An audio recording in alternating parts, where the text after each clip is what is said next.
Hei, olen Mia Liisekang suunnittelutoimisto Innollisesta. Olen ideoinut hyväntekeväisyyshankkeen muotoilu pääkaupunkivuoteen. Keinutuolien kokoontumishanke koostuu 3 osasta: muotoilukilpailusta, kesäisestä puistotapahtumasta sekä hyväntekeväisyyshuutokaupasta.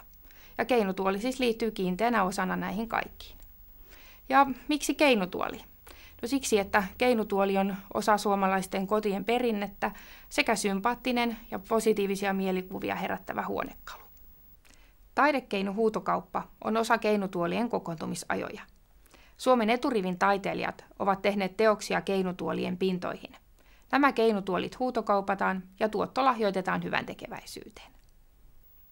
Toivon, että haluatte olla mukana tässä muotoilu pääkaupunkivuoden hulvattomassa ja hyvää mieltä tuottavassa hankkeessa.